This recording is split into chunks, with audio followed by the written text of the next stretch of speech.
hoje, queridos, nós vamos estudar esse assunto, a evangelização de secularistas. Que o Senhor nos abençoe.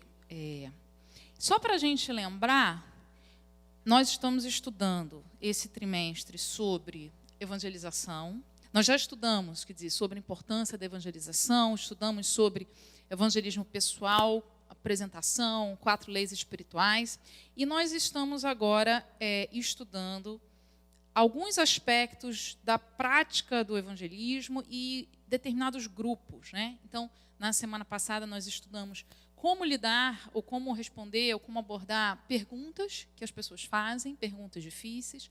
Hoje nós vamos estar tratando de como evangelizar esse grupo que a gente está chamando de secularistas, e a gente já vai explicar o que é. Na semana que vem, a pastora Kendra vai tratar de batalha espiritual, questão da oração, da batalha espiritual, porque nós estamos aprendendo e temos que aprender, mas existe uma dimensão espiritual que é o poder de Deus que vai transformar. Depois nós já estudamos sobre grupos difíceis, o pastor Linderson. Enfim, então, só para a gente ter aonde que a gente está indo, qual é o caminho que a gente está percorrendo e como que o que a gente vai conversar hoje se coloca assim neste caminho. Então, tudo que a gente já estudou vai ser importante para a evangelização do secularista, como de qualquer grupo, qualquer pessoa, mas os secularistas têm algumas características específicas que a gente vai estar vendo como lidar com elas hoje. Então, o nosso plano hoje, quer dizer, a gente vai dividir essa conversa aqui nesses 4 tópicos. Quer dizer, quem são os secularistas? São, na verdade, os números que estão no estudo de vocês, 1, 2, 3 e 4. Quem são os secularistas? Quer dizer, quais são as principais características dessas pessoas? Por que a gente está vendo esse grupo de forma específica? Um pouco de como que Deus vê isso, né? Que Deus ama os secularistas, para a gente ter um pouco essa percepção. Às vezes a gente tem uma tendência de, então você não quer saber de Deus, então, né, vai encontrar com ele no juízo, né? Sim, às vezes a gente é que nem os apóstolos, né? Enfim. 3, como aí sim, que é o coração da nossa conversa hoje, como é que a gente aborda os secularistas, como é que a gente evangeliza secularistas e, por fim, alguns cuidados, 3 cuidados na evangelização dos secularistas. Então, esse é o nosso plano, digamos assim, de trabalho hoje. Muito bem. E aí, começando então pelo primeiro, quem são, quer dizer, a gente está chamando, o que é isso, né? Quem é essa pessoa ou essas pessoas que a gente chama de secularista? Quando a gente, enfim, a gente começa a evangelizar as pessoas que estão à nossa volta, começa a compartilhar de Jesus, a gente vai perceber, se ainda alguém não percebeu, determinadas pessoas que simplesmente não têm interesse em coisas espirituais. Tá? Não tem interesse. Então, o secularismo, essa expressão, ela é uma característica muito marcante da nossa época no mundo ocidental. Nem todo mundo é assim, tá? No Ocidente, sobretudo. Que tem esse marco, tá? A indiferença, rejeição, exclusão de Deus e das coisas espirituais da vida, tá? Da existência humana. Então, isso que é o secularismo. Então, uma pessoa secularista é uma pessoa que vive dessa forma. Ela, tipo assim, é indiferente, ela simplesmente não liga. Quer dizer, Deus para ela não faz diferença, coisas espirituais não a interessam, e ela vive dessa forma. Vejam, isso não é novo. Se a gente for ver lá, alguém pode ler aí para mim? Salmo 10, 4, por exemplo. Não é novo, quer dizer, não surgiu agora, né?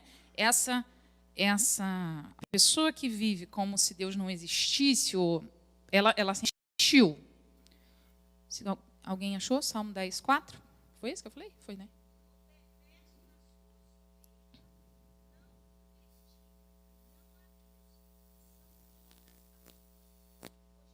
Então, ele não investiga, ele nem procura, na sua cabeça não é Deus. Né? Outro texto diz, o louco diz no seu coração, não é Deus. Então, diga.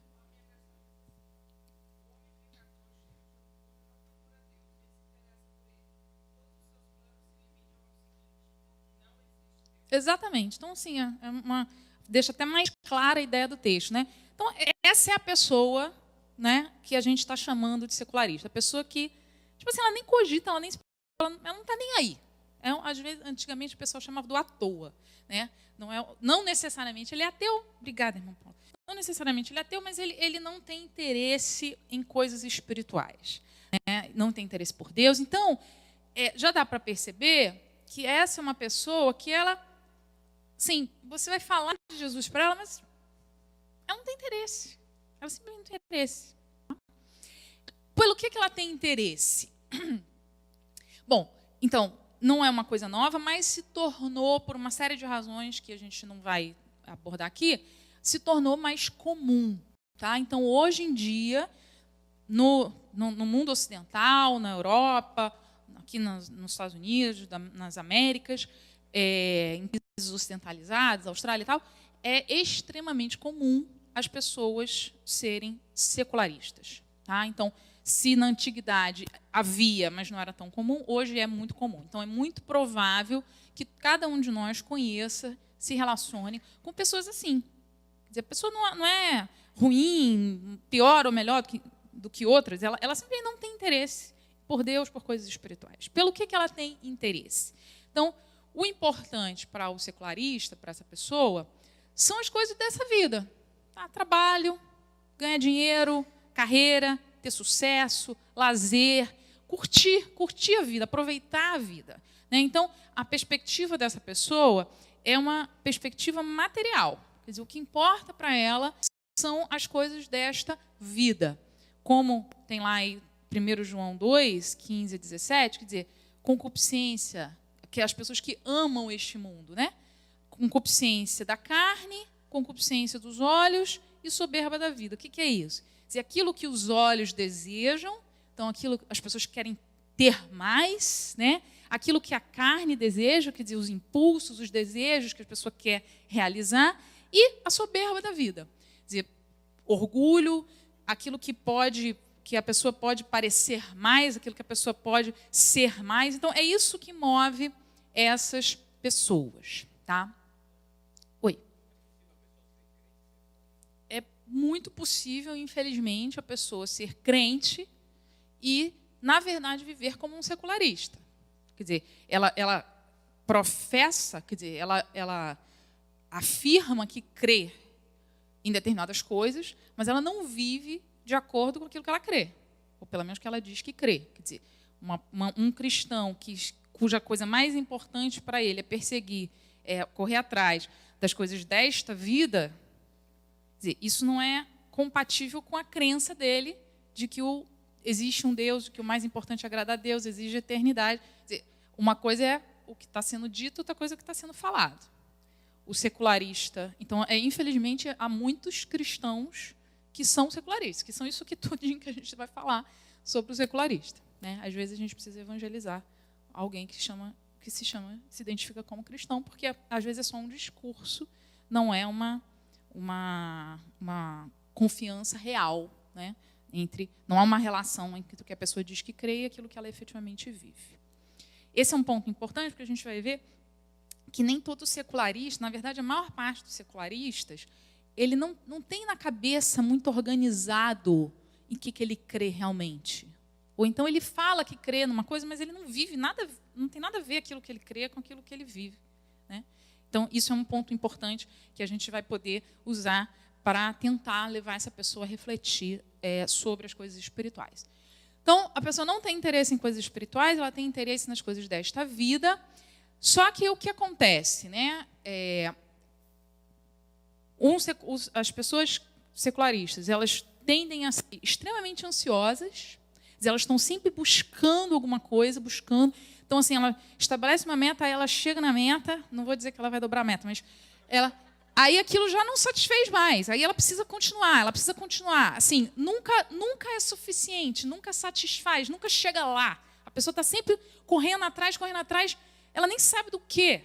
Né? É um vazio interior, isso vai, quer dizer, expandindo vícios, não só os vícios tradicionais, né? Álcool, drogas e tal, mas vício em trabalho. Né? Recentemente, um artigo super interessante do New York Times do jornal falando sobre como que as pessoas estão se viciando em trabalho, colocando o trabalho como o valor central da sua vida e se projetando nisso. Vício em internet, em redes sociais, etc. Tá? Por quê? Buscando um vazio. Quer dizer, as pessoas não têm a identidade em Deus e elas tentam construir a sua identidade em coisas que passam. Então, o trabalho, sim, mas você pode se mandar embora. Em algum momento o trabalho vai acabar. No melhor dos mundos, quando você se aposentar, mas possivelmente em algum outro momento anterior. Então, a pessoa jovem, correndo atrás de juventude, corpo e tal, isso também vai passar. Então, ansiedade é uma característica dessas pessoas. Outra coisa que vale notar é que as pessoas, família, amigos, são importantes para o secularista, mas na medida em que elas se prestam ao bem-estar e à felicidade do secularista. Então, quer dizer, se o casamento não está funcionando, abre e procura outro. Se essa amizade não está funcionando, larga e procura outro. Então, essa ideia de que a pessoa está buscando seu prazer, sua realização, seu bem-estar sob uma perspectiva humana, repercute também, não só nessa busca, né, o tempo todo correndo atrás do que, não sei direito, mas estou correndo atrás, não posso parar de correr atrás, mas também nas relações humanas que acabam existindo em função do proveito que possam dar. Então, hoje é um problema, por exemplo, para o nosso mundo secular, é como lidar com as pessoas idosas, que vão se tornando dependentes. Quer dizer, não tem mais nenhum proveito. Como que a gente lida com isso? Então, hoje em dia, há muitos problemas nas sociedades nossas. As sociedades orientais não têm esse problema, porque elas têm uma outra mentalidade. Mas as sociedades ocidentais, tipo assim, a minha relação com essa pessoa existe naquilo que pode me dar algum proveito. Sim, mas e agora? Essa pessoa idosa que depende de cuidado não me traz nenhum proveito, eu faço o quê com ela? E as pessoas não conseguem lidar com isso, porque elas estão envoltas numa forma de pensar que as leva a descartar aquilo que não lhe traz felicidade imediata. Muito bem. Outra coisa, terceira coisa. Vocês podem ler aí, na letrinha C?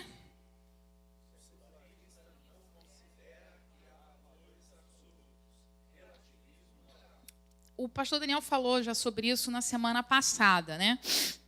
A história de que a sua verdade não é minha verdade, cada um tem a sua verdade, não existem valores absolutos e tal. Isso é uma característica dessa era do secularista, né? Por que isso é...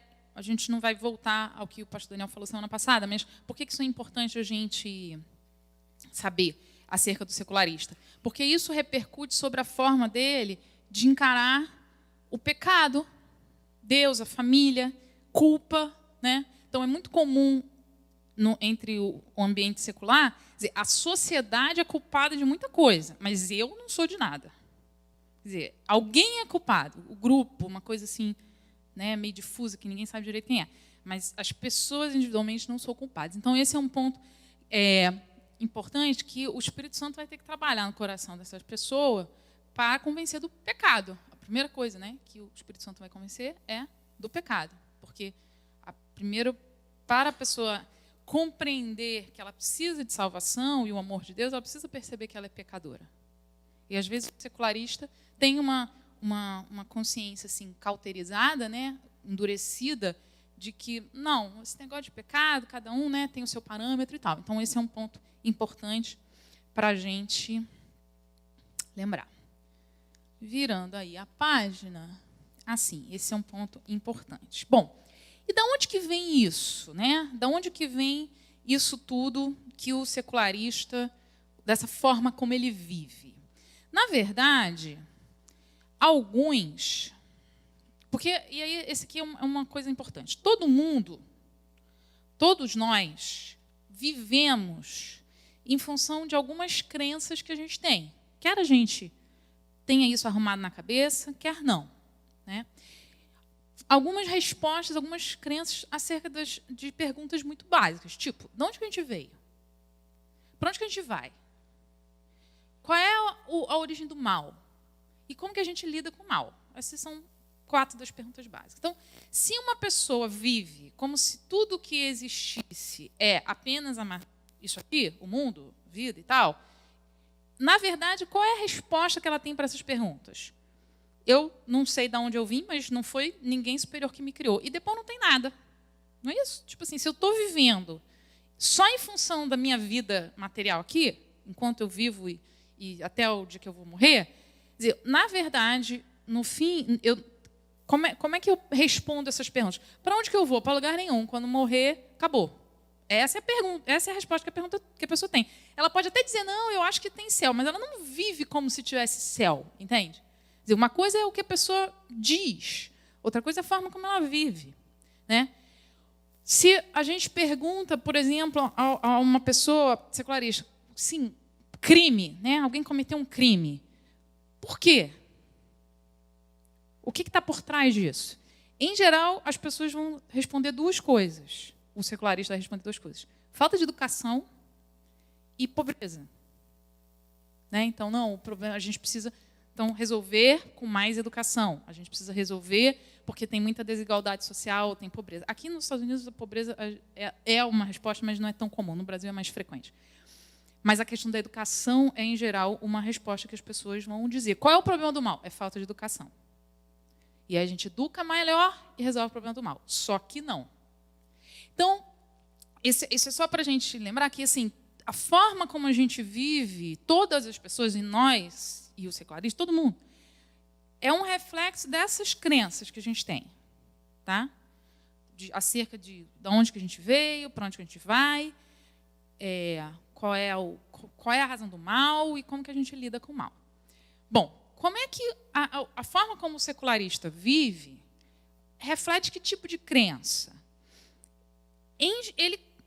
A forma como ele vive é a crença de que não existe Deus, né? De que não houve um Criador, de que não tem nada depois, de quando a gente vai morrer. E, enfim, o mal, não sei muito bem, né, o que causa, mas vamos tentar ir com educação e com distribuição de renda e com assistência social e tal, para ver se a gente resolve. Nem todo secularista, na verdade, a maior parte dos secularistas, não tem isso organizado na cabeça.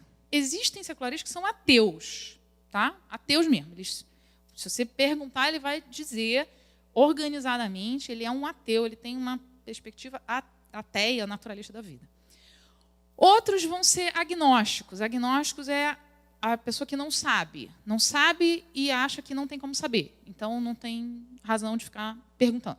Tipo, eu não sei, pode ser que tenha Deus, pode ser que não tenha, mas a gente nunca vai saber mesmo, então deixa quieto. Isso é um resumo assim, do agnóstico. Mas a maior parte das pessoas, na verdade, se você perguntar, ela vai dizer que ela crê em Deus. A maioria das pessoas, estatisticamente, diz que existe Deus, acredita que existe Deus. Só que ela não vive de acordo com isso. Então, assim, ela, na verdade, nunca pensou sobre isso. Ela vive como se ela fosse uma ateia, ainda que, se você perguntar, ela vai dizer, não, acho que tem Deus. Não, tem Deus, não, tem alguma coisa depois da vida que a gente vive aqui. Mas, tipo assim, ela nunca pensou sobre isso, ela nunca fez uma reflexão sobre isso, e isso não repercute na forma como ela vive. Ela simplesmente vive, em geral, da forma como ela aprendeu. Né? Ela recebe isso da cultura, recebe isso da mídia, do filme, da família, da sociedade. Enfim, ela recebe essas influências e ela vive de acordo com isso que ela recebeu, sem pensar, sem fazer uma reflexão sobre o que está por trás disso. Se Deus existe, qual a consequência disso? Quer dizer, para a minha vida. Deu para entender? Então, assim, é só para a gente não achar que todo secularista é um ateu. Não necessariamente. Ele vive como um ateu. Ele é tipo um ateu prático. Mas ele, em geral, a maioria, eu diria, ele acha que existe Deus. Ele só não conecta essa compreensão dele com a vida dele. Tá? O que eu preciso dizer, às vezes, acontece com a gente também. Diga.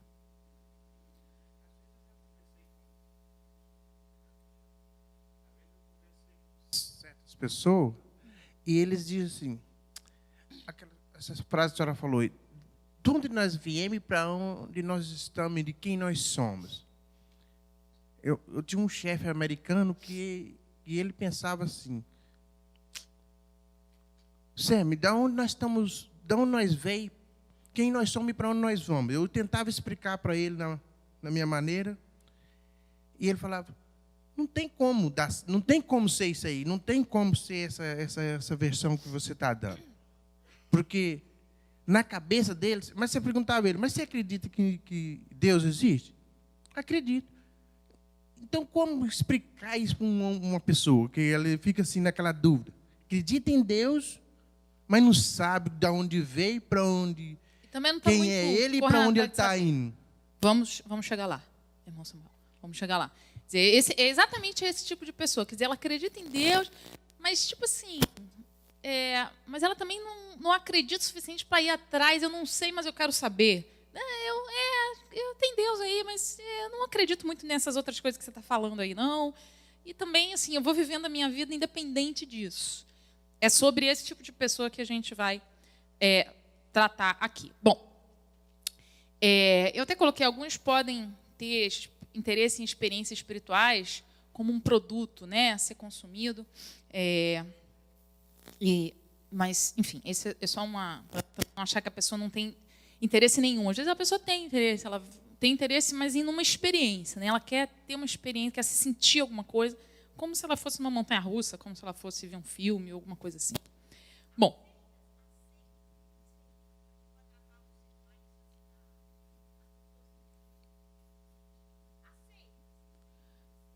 não, o secularista, as pessoas que estão vinculadas a seitas, elas, em geral, elas têm interesse por coisas espirituais.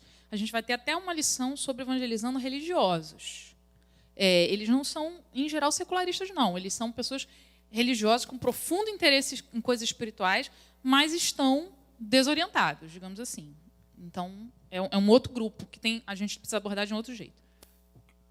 Uma seita, para ser considerada seita, ela tem que ter um código de crenças organizado. Tá? Então, se não tiver um código de crenças organizados, que difira de uma determinada religião, do ramo principal de uma religião, não é seita, mas tem que ter um código de crenças organizados. Os secularistas simplesmente estão à toa porque preferem não encarar Deus.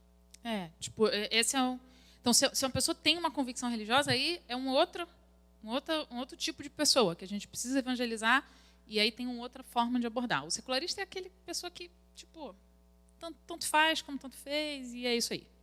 Bom, então, deu para ter uma ideia de quem a gente está falando, né? Deu para a gente pensar assim, no nosso universo de pessoas, quem são as pessoas do nosso convívio que estão mais ou menos com esse perfil. Bom, antes da gente ver assim, mais concretamente como que a gente aborda essas pessoas, eu quero chamar uma atenção, porque às vezes nós temos a tendência, e eu comentei isso no começo, então o sujeito não está interessado em Deus, então se lasque, né?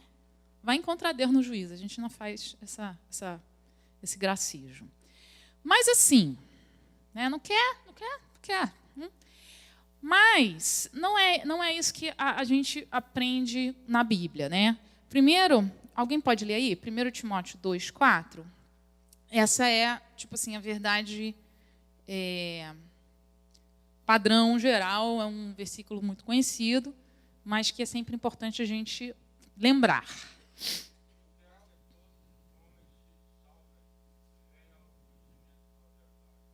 Então, Deus quer que todos os homens, seres humanos, homens e mulheres, se salvem e venham ao conhecimento da verdade. Inclusive aquelas pessoas que, num momento inicial, aparentemente não estão interessadas em Deus. E se a gente lembrar, os irmãos lembram daquele episódio que está lá em Lucas 9, que Jesus estava indo para Jerusalém, resolveu passar por Samaria, e aí os samaritanos não quiseram recebê-lo? Lembram? Aí lembram o que Tiago e João queriam fazer? Senhor, quer que mande fogo do céu? Batismo de fogo. Lembram dessa passagem? O que Jesus respondeu para eles? Vocês não sabem de que espírito vocês são, porque o Filho do Homem veio ao mundo para salvar os homens e não para destruí-los. Então, isso está em Lucas 9, 51 a 56, se alguém quiser anotar. Então, o exemplo que Jesus nos dá é o de que mesmo pessoas que elas não estão interessadas em Deus naquele momento, mas a gente não sabe o futuro. E Deus ama aquelas pessoas. E Deus quer que elas venham ao conhecimento da salvação. E mais, alguém, por gentileza, abre aí em Atos 13, 36, está na referência também.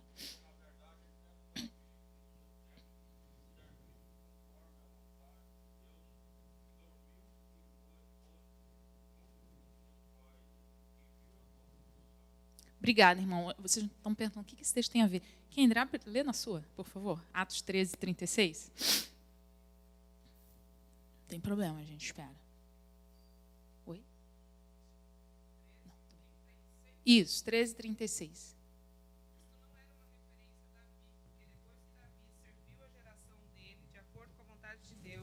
Morreu e foi sepultado com os seus antepassados, e seu corpo entrou em decomposição. Obrigada. O ponto desse versículo é: Davi serviu a sua geração de acordo com a vontade de Deus. Davi serviu no seu tempo de acordo com a vontade de Deus. Então, o ponto aqui é o seguinte: nós aqui vivemos numa sociedade que é predominantemente secularista.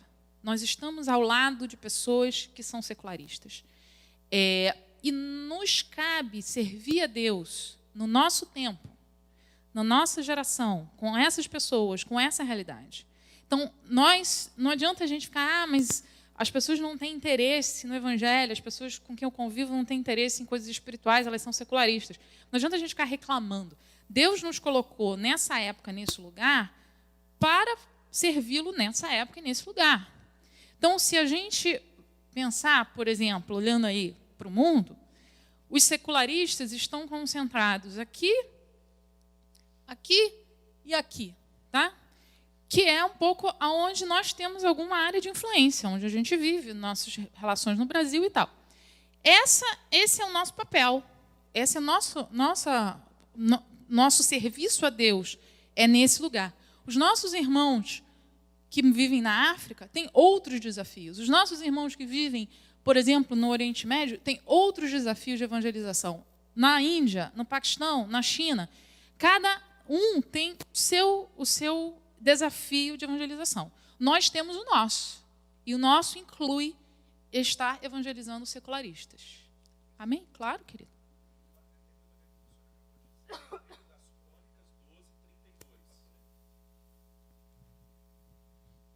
Então, eu peço à pastora para deixar eu ler um versículo, primeiro das Crônicas 12, 32. Dos filhos de Issacar, conhecedores da época, para saberem o que Israel devia fazer. 200 chefes e todos os seus irmãos sob suas ordens. É uma lista do exército de Davi e fala dos filhos de Issacar que conheciam os tempos, conheciam sua época para dizer como o povo de Israel deveria se comportar. Exato, obrigada, pastor. Então, o ponto aqui, antes da gente entrar, é assim, nós estamos nesta época não de Bob, digamos assim. Quer dizer, nós estamos num ambiente secularista para evangelizar essas pessoas. Assim como os nossos irmãos na África têm os seus outros desafios e cada um tem os seus desafios pelo mundo. Amém? Muito bem. Vamos então agora começar o nosso ponto 3, que é evangelizando os secularistas. Qual é o ponto aqui?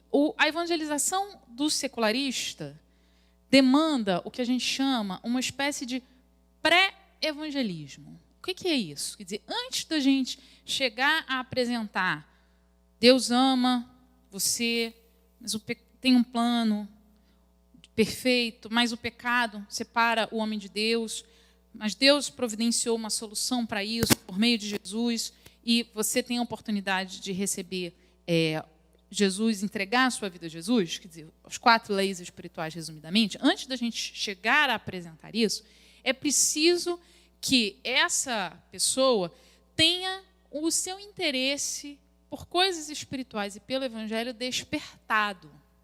Tá? E como é que a gente pode ser usado por Deus para fazer isso? Os irmãos podem ler o que está aí na letra B? B no número 3. Evangelizando secularistas, letra B.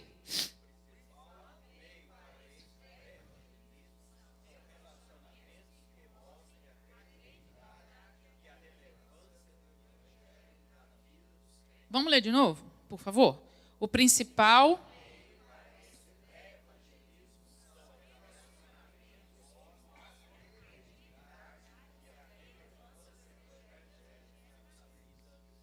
Então, esse, portanto, é o ponto central da particularidade da evangelização dos secularistas. Quer dizer, o secularista, ele, por meio de relacionamentos conosco, a nossa vida, a forma como a gente vive, o que a gente fala, o testemunho que a gente dá, e a gente vai detalhar um pouquinho mais isso, vai mostrar para ele, vai mostrando para ele que o evangelho, a mensagem do evangelho tem credibilidade, ou seja, não é uma história da carochinha, e tem relevância na minha vida, na sua vida, e, portanto, pode ter relevância na vida dele.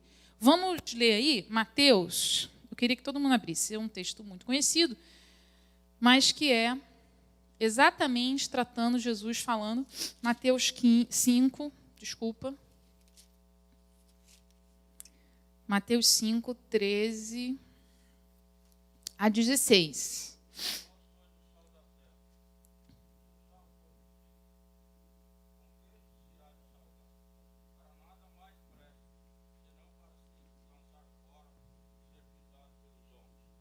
Vós sois a luz do mundo. Não se pode esconder uma cidade edificada sobre um monte, nem se acende uma candeia e se coloque debaixo do alqueire, mas no velador, e dá a luz a todos que estão na casa. Assim resplandece a vossa luz diante dos homens, para que vejam as vossas boas obras e glorifiquem a vosso Pai que está nos céus. Obrigada, irmão Silas. Então, o Jesus está falando aqui, quer dizer, que a gente é sal, alguma coisa que conserva, né, dá sabor e dá sede também, e é luz. Onde a gente está. E que, por nossas boas obras, as pessoas vão poder glorificar a Deus que está nos céus. Ou seja, elas vão poder perceber a relevância de Deus na nossa vida cotidiana. Então, como é que a gente vai dizer, você tentou evangelizar essa pessoa não tem interesse, como é que você prossegue, digamos assim, nesse evangelismo? Por meio de um relacionamento com essa pessoa. E um relacionamento em que a relevância do evangelho na sua vida vai se tornando manifesta para aquela pessoa. Bom, primeiro, algumas coisas, quer dizer, o que não é isso que eu estou falando? Não é ser um moralista, não é chegar para a pessoa e dizer, você está errada, isso, você tem que fazer isso, você tem que fazer aquilo. Não é se colocar como uma pessoa superior. Tá? Não é nada disso. Essa ideia de você ter um relacionamento é ir mostrando para a pessoa, pelo meio da sua vida, que você tem a presença de Jesus na sua vida, que isso faz diferença e que isso vai transformar você, e está transformando você e a mim, numa pessoa melhor.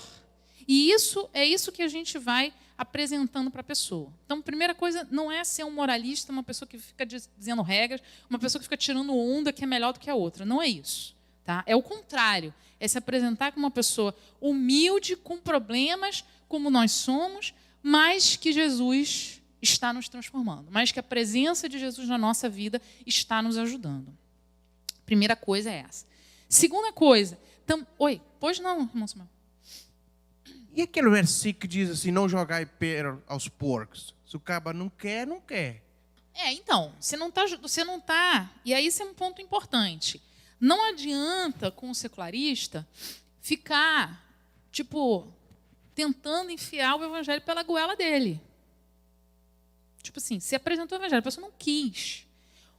Você vai desistir da pessoa? Então, não, você não vai desistir da pessoa. O que você vai fazer você vai desenvolver uma amizade com essa pessoa e, por meio dessa amizade, você vai mostrando para a pessoa como que o evangelho faz diferença na sua vida. Não é na vida dela, é na sua.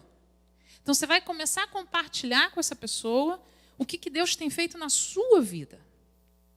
Então, Deus tem respondido às suas orações como um amigo, uma amiga. Não vai ser um amigo íntimo, naturalmente. A pessoa, enfim, nem compartilha das suas convicções essenciais, mas você pode ser e deve ser um bom amigo da pessoa. Você vai falar assim, rapaz, eu estava passando por um problema, mas a gente orou lá em casa e Deus fez isso. Você vai começar a compartilhar o que Deus faz na sua vida. Diga, pastor Daniel. Essa questão da pessoa não querer não é tão simples e tão automática assim como dá para entender a pergunta do irmão Samuel, uma pergunta muito importante. A gente tem que dividir as pessoas que não querem o evangelho, numa primeira abordagem, em 3 tipos diferentes de pessoas. Aqueles que não querem porque estão obstinados contra Deus, são ateístas, são militantes do ateísmo, são anti-Deus. Esses não querem, sabem o que não querem, rejeitaram Deus. Não adianta insistir com esses. Um segundo tipo de pessoa é aqueles que não querem Deus como um tipo de defesa. Eles estão escondidos atrás de uma suposta incredulidade, de uma falsa rejeição a Deus. Na verdade, ou é por causa do seu estilo de vida, ou por causa de problemas que tiveram com experiências religiosas anteriores, e aí eles ficam hesitando e ficam dizendo, não quero saber disso, etc. Esses daí a gente tem que orar por ele e começar a fazer como que a irmã Ana Paula falou. E existe o terceiro tipo, que são aqueles que simplesmente estão cheios de dúvidas. E no meio das dúvidas ele se agarra àquilo que ele tem certeza, que são as coisas dessa vida. Esses daí também precisam de Deus. E a gente pode ajudá-los de acordo com o que a irmã Ana Paula falou. Então não é todo aquele que rejeita uma primeira abordagem do evangelho que a gente tem que desistir deles. Nós temos que ter misericórdia. Temos que lembrar disso, temos que ter misericórdia. Muitas vezes é apenas um tipo de defesa, de rejeição, mas que depois que a pessoa aceita. Aliás, quem aqui se converteu depois de adulto e se converteu assim que recebeu a primeira vez a mensagem do evangelho? De primeira. De primeira vez, assim que a pessoa, só um.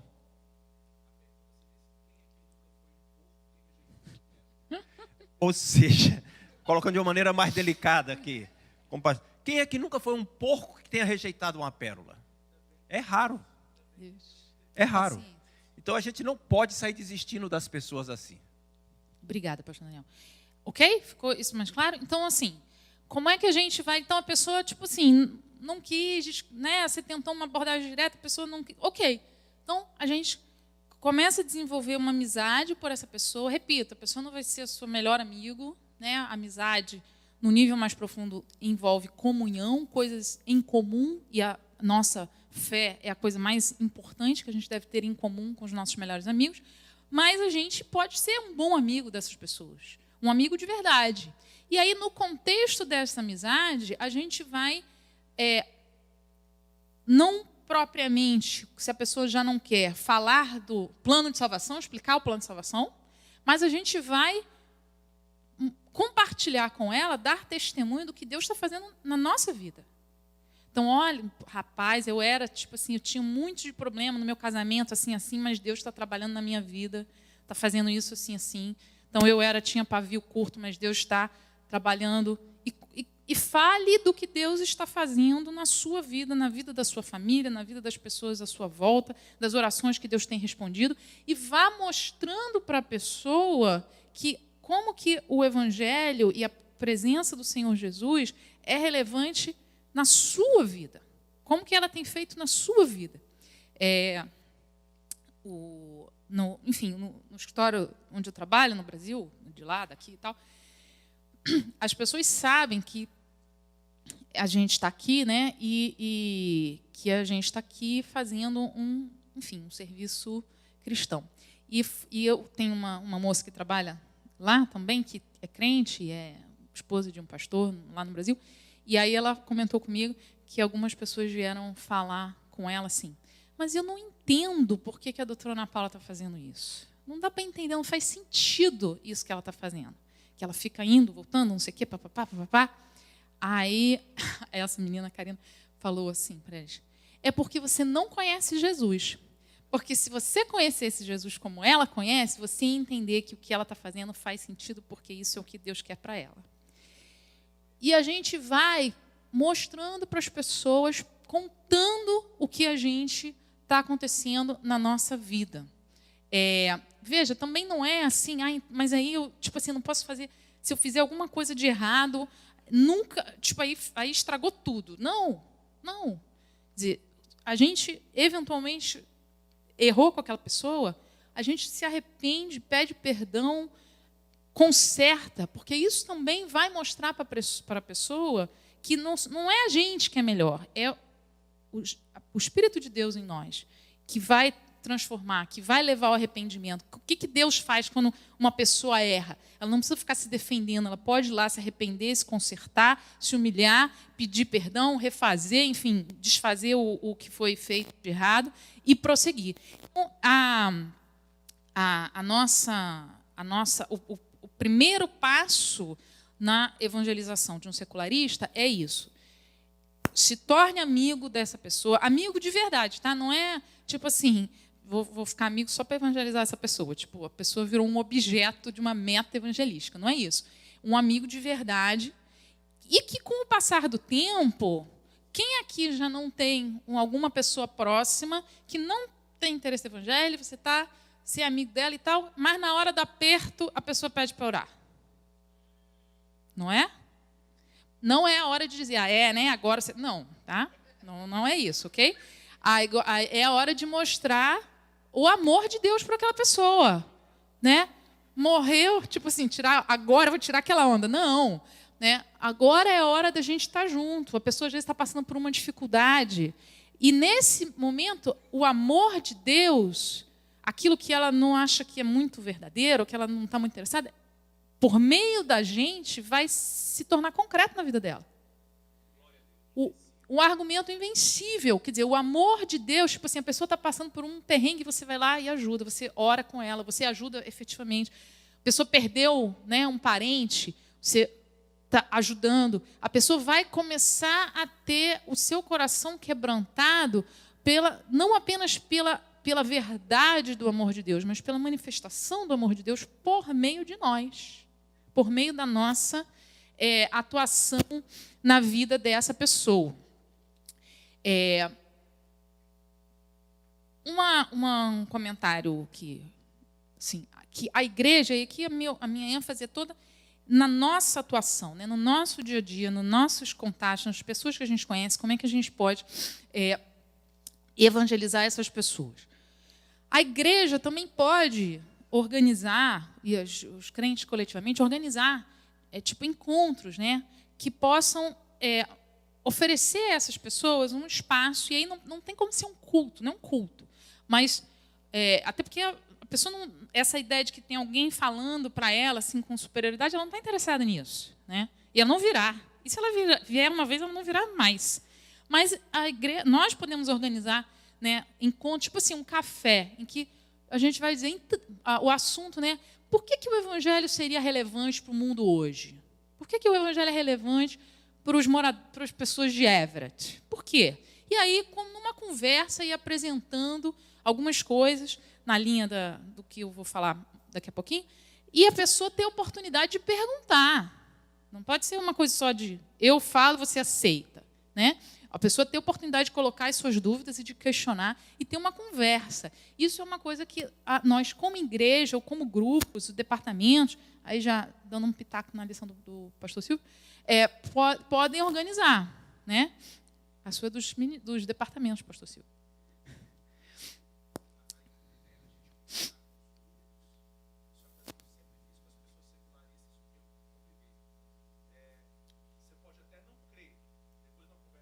Sim, não vai resultados imediatos. Exato, você começa a despertar. Isso. Faz sentido.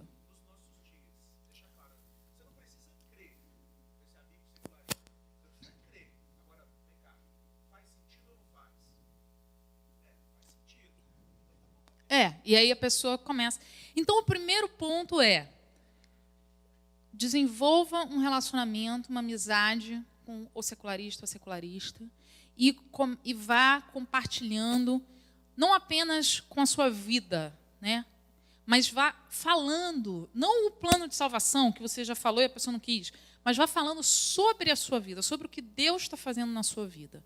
Vá compartilhando com ela, dando testemunho do que Deus está fazendo na sua vida, na sua família, como que Deus respondeu a sua oração, como que no meio da angústia que você passou, Deus te deu consolo, e vá compartilhando com ela. Tipo assim, você não sabe o que me aconteceu essa semana, fui parar na corte, mas Deus me deu paz, Deus me deu graça, Deus, sei lá, vai compartilhando. Esse é o primeiro ponto. O segundo ponto está aí, tem um monte de coisa escrita aí, né? Depois os irmãos podem aprofundar. Os irmãos podem ler o que está na letrinha E, página 3.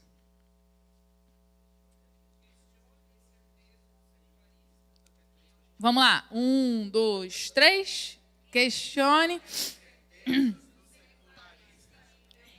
Isso. Então, isso é um pouco o que o pastor Linderson estava falando. Na medida em que esse relacionamento for se desenvolvendo, essa amizade com essa pessoa for se desenvolvendo, você poderá ter a oportunidade de questionar em amor as certezas, ou pelo menos aquilo que está por trás da forma como a pessoa se comporta.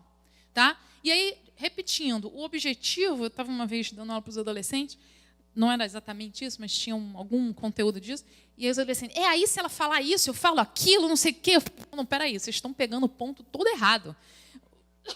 O objetivo não é ganhar uma disputa, ganhar um argumento, derrotar a pessoa fica... Não, porque aí você perdeu a pessoa.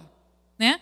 O objetivo é levar a pessoa a refletir sobre aquilo que o que está por trás da forma como ela vive. Então, por exemplo, se uma pessoa que é secularista, seu amigo, sua amiga, e ela diz, né, que acredita em Deus, quer dizer, uma forma de começar a questionar, um pouco na linha do que o pastor Linderson diz, assim, vem cá, mas o que assim, isso tudo que você está fazendo, o que isso vai ser relevante daqui a 100 anos? Na eternidade? Na verdade, essa é uma pergunta que serve para a gente também, né? Tipo assim, à luz de que há Deus e de que há uma eternidade e que nós, né, isso aqui é uma pequena fração da nossa vida, o tempo que a gente passa na Terra, tipo assim, será que é a melhor opção do seu tempo, do seu esforço, gastar tanto tempo com isso que, tipo, qual vai ser a relevância disso daqui a 100 anos, daqui a 200 anos, ou mesmo daqui a 50 anos? Então, essa é uma forma de tentar levar a pessoa a pensar sobre a forma como ela vive. Ou então, aí nessa letra E, 3 Is, né? Se a gente existe só para curtir essa vida, como a maior parte dos secularistas pensa e vive, por que a gente está sempre insatisfeito, mesmo quando a gente está curtindo a vida? Quer dizer, por que a gente está sempre insatisfeito? Por que as pessoas estão sempre angustiadas, mesmo tendo as suas necessidades satisfeitas? Por que, embora a gente viva num mundo que tem hoje menos pobreza, menos necessidade do que jamais houve na história da humanidade, existe mais doença mental, mais depressão e muito mais suicídio? Por quê? É um pouco aquilo que o pastor Linderson está falando. Quer dizer, na verdade, a gente é um ser espiritual que precisa de Deus. Essa ideia de que a gente veio aqui para curtir a vida, a própria ciência mostra que não é verdade, porque as pessoas precisam de algo superior a elas. Diga, pastor Daniel. Ips, deu ruim aqui. Peraí. Então, essa é uma forma de a gente questionar em amor, de novo, o que está por... Assim, se a pessoa pensa nisso, né? Mas, espera aí, tipo assim, eu estou buscando, para quê? Onde que eu quero chegar? E assim, eu consigo o que eu quero, mas aquilo me dá satisfação por, tipo, um dia. Porque no dia seguinte eu já estou insatisfeito, já estou fixando uma outra meta. Eu estou feliz na festa, mas é só chegar em casa, às vezes, dentro da própria festa, a angústia já tomou o coração da pessoa. E a pessoa sabe disso. Então, a gente pode apresentar isso de novo. Não é acusando, não é uma forma agressiva, mas, tipo assim, será que isso, a forma que você está vivendo, realmente faz sentido? Será que não vale a pena você investigar com com mais seriedade a realidade de Deus e o Evangelho? O último izinho aí é sobre, na verdade, a pessoa que é secularista, mas que é ateia, né? E aí é um pouco... O pastor Daniel falou sobre isso na semana passada. Quer dizer, se tudo é matéria, como é que a gente define o que é bom ou mal? Se tudo é matéria, como é que a gente estabelece um critério quando as pessoas discordam acerca do que é bom ou mal, sem referência a alguma coisa que é superior aos homens? Quer dizer, se a evolução, né, é o que nos trouxe até aqui, por que a gente hoje não acha que é ok o mais forte destruir o mais fraco e seguir viagem, como supostamente teríamos chegado até aqui? Então, isso aqui é mais focado para quem tem quem é ateu, que não é a maioria das pessoas com as quais a gente vai lidar, mas é possível que a gente lide com pessoas que são ateias também. Então, primeiro, relacionamentos. Compartilhando do que Deus tem feito na nossa vida, mostrando, e à medida que a pessoa tem necessidades, a gente vai concretamente mostrando o amor de Deus por ela. Segundo, questionando as certezas que a pessoa tem em amor. E terceiro, a gente vai esclarecer as dúvidas dessa pessoa quando ela tiver interesse, quando ela manifestar interesse. Que é um pouco o que a gente falou na semana passada, lá 1 Pedro 3,15. Então, acrescentem aí, irmãos, isso está na letrinha F, o versículo 16 também, que eu botei só 1 Pedro 3,15, mas era 1 Pedro 3,15 e 16. Isso está na página 4, no canto superior direito. Essa expressão que Pedro usa, que a gente deve esclarecer, o pastor Daniel já falou sobre isso na semana passada, com mansidão e temor, essa ideia de temor envolve a ideia de falar com respeito. Tá? Por exemplo, na minha tradução, nova versão internacional, está mansidão e respeito. Então, a ideia é, quando a pessoa tiver uma dúvida, o que já é uma boa coisa, se a pessoa está procurando para tirar uma dúvida, né?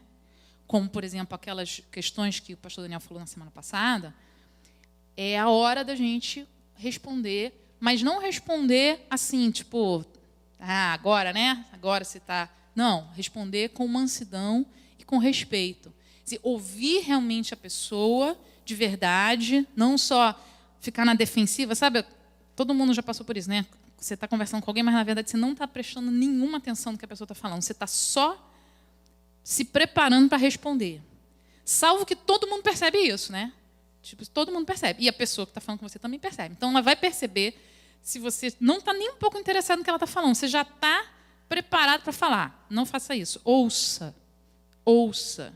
Ouça de verdade o que a pessoa está falando, a dúvida da pessoa, e esteja preparado para responder, para isso que nós estamos estudando aqui, com mansidão e temor. Não sei alguma coisa que ela me perguntou, não tem problema. Disse, olha, é uma boa pergunta, eu vou estudar, eu vou me preparar, e não tem vergonha nenhuma de a gente mostrar. Quer dizer, Deus não precisa de advogado.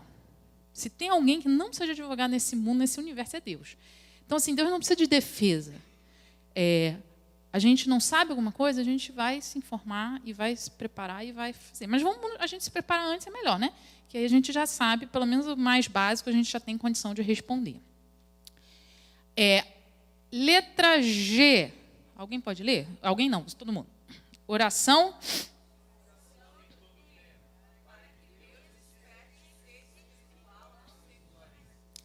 E letra H.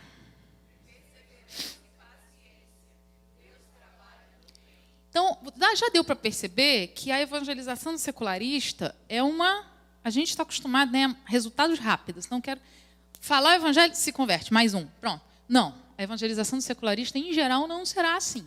Tá? Você vai semeando e orando. Na semana que vem, a gente vai estudar sobre batalha espiritual. A gente está estudando aqui como apresentar, mas a gente não pode nunca esquecer que, na verdade, existe uma luta espiritual pela vida daquela pessoa, que está querendo levar aquela pessoa para o inferno.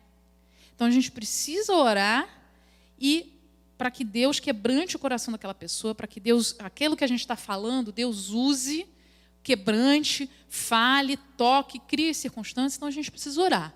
E a gente precisa orar de forma e continuar nesse relacionamento e no testemunho com a pessoa de forma perseverante ao longo do tempo. Eu sempre acho que até já falei isso aqui numa mensagem uma vez, sempre me impressiono com Joquebede e Moisés. Porque, vamos lá, Moisés fugiu do Egito, matou o sujeito, né? Matou o sujeito e aí fugiu do Egito.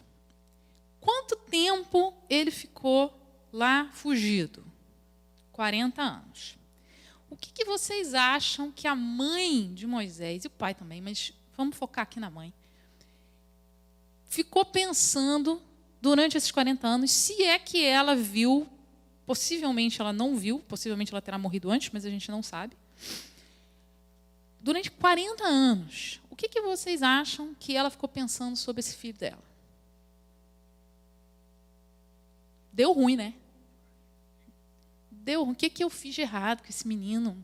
Tinha nem tanto potencial. Deus guardou lá no negócio da cestinha. Deus fez um milagre e esse menino jogou tudo fora. Não é isso que a gente pensaria? Tipo assim, um sujeito sumido, a gente não sabe se eles tinham contato durante esse período de 40 anos. Não tinha internet, não tinha WhatsApp, o sinal lá era meio ruim no deserto. O fato é que vocês imaginem a decepção dessa mãe, desse pai. Né? Tipo assim, o sujeito matou o outro e fugiu. Né? Mas, 40 anos depois, esse sujeito, que talvez a mãe, o pai, não deu certo, enfim. 40 anos depois, Deus trouxe de volta esse homem. E esse homem se tornou o grande libertador de Israel. Então, o meu ponto aqui é o seguinte: Deus trabalha no tempo. A Bíblia diz que Deus é o Pai da eternidade. Então, o tempo é um servo de Deus. Né?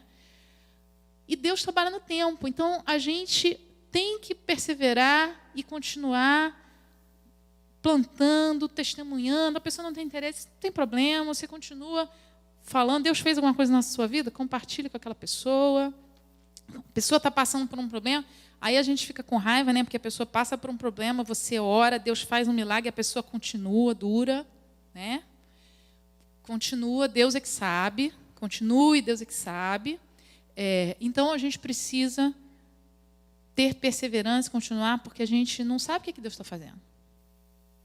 Deus não nos dá satisfação, a gente sabe o que cabe a gente fazer. Né? Bom, então, sim, antes da gente chegar perto da conclusão, se esse trequinho funcionar, seria bom. Mas ele não está querendo funcionar. Aqui.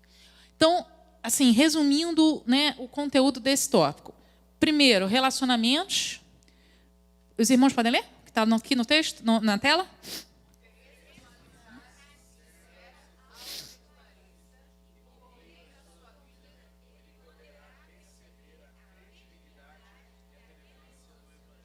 Segundo tracinho.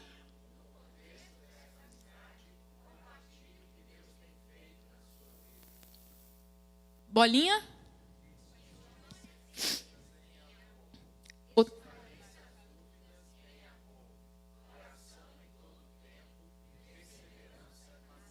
Então, esse é o plano, digamos assim, de evangelização do secularista.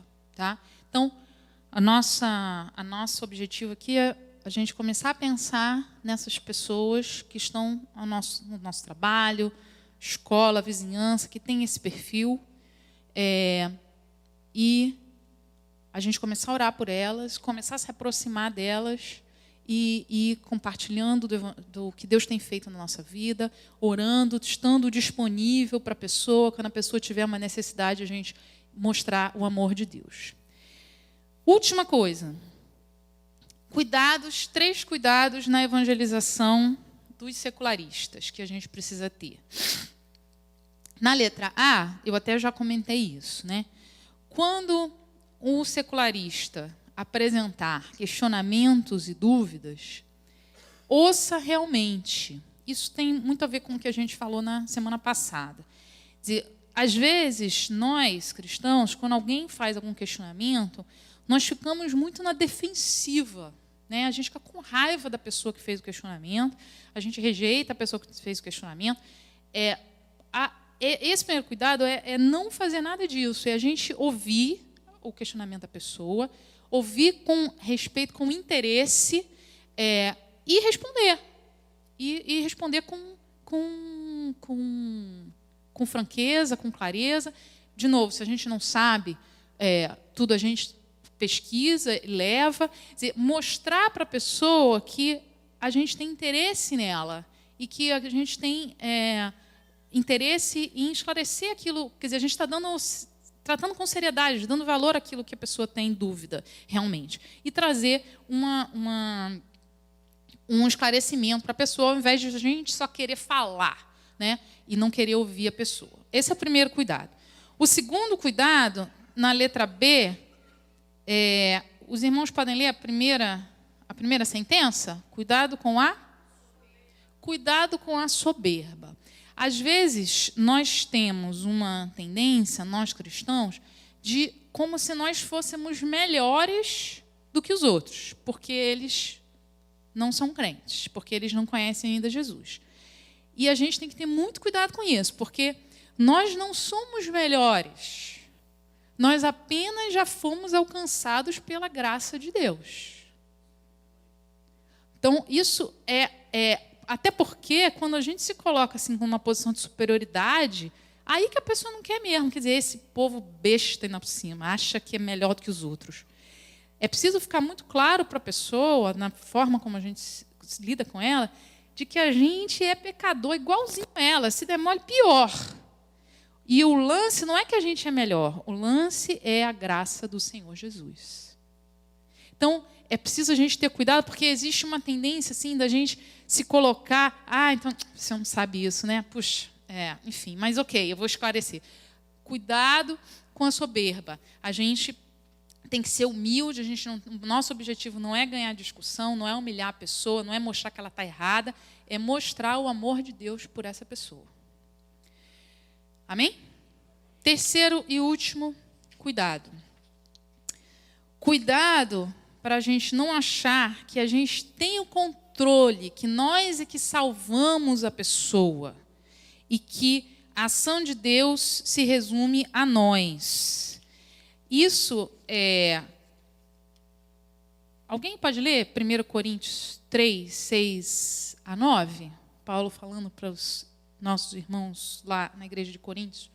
Não exatamente sobre isso, mas nos ensina. 1 Coríntios 3, do 6 ao 9. Nem o que rega, mas Deus que dá o crescimento. Ora, o que planta e o que rega são um, e cada um receberá o seu galardão, segundo o seu próprio trabalho. Porque de Deus somos cooperadores. Lavoura de Deus, edifício de Deus sois vós. Obrigada, irmã Marcela. Então, o ponto aqui é o seguinte: nós não temos controle do processo. A gente planta, mas quem dá o crescimento é Deus. E por que isso é importante? Por duas coisas. Primeiro, porque às vezes a gente planta e não vê, a gente pode ter uma tendência de ou desistir, porque ou ficar frustrado, ficar amargurado, ficar e essa pessoa, quando a gente entende que a gente a gente está plantando, a gente não controla o processo. Deus é que controla o processo. A gente não sabe que outras pessoas, por exemplo, estão trabalhando na vida dessa pessoa. A gente não sabe o que Deus vai fazer. A gente não sabe o futuro, a gente não sabe nada, basicamente. A gente só sabe aquilo que a gente pode fazer. Então, é preciso a gente sempre lembrar que a gente não tem o controle do processo, mas Deus tem. Que nós somos colaboradores de Deus na obra que é de Deus, não é nossa. Então, a gente planta e Deus vai dar o crescimento. Amém, queridos? Nós tivemos dentro dessa série de lições de evangelismo hoje como evangelizar os secularistas. Então veja que nós estamos numa progressão, não é? Como a irmã Ana Paula falou aqui no início. O pastor Linderson falou sobre evangelização, a tarefa essencial da igreja na terra. Aí depois veio a lição sobre evangelismo, a tarefa de Jesus para cada salvo. Aí veio a prática do evangelismo pessoal, quando nós vimos as leis espirituais, a evangelização de grupos desafiadores, e assim fomos progredindo. Na semana que vem teremos evangelismo e a batalha espiritual. Como é que nós fazemos para confrontar demônios que se opõem a que almas sejam salvas quando nós estamos evangelizando alguém? Qual é a verdadeira atuação desses demônios? Como a gente pode fazer para separar o que existe de realidade bíblica do que existe de mitos e historinhas e que aparecem em vídeos de internet, etc. Como é que nós fazemos para lidar com essa situação? É uma lição mais madura. E nós convidamos para ministrar essa lição a irmã Kendria, que é uma pessoa não apenas preparada do ponto de vista bíblico, mas também que tem experiência de campo na área de evangelização, confrontando esse tipo de experiência. Amém? Então venha, traga alguém para a próxima escola dominical.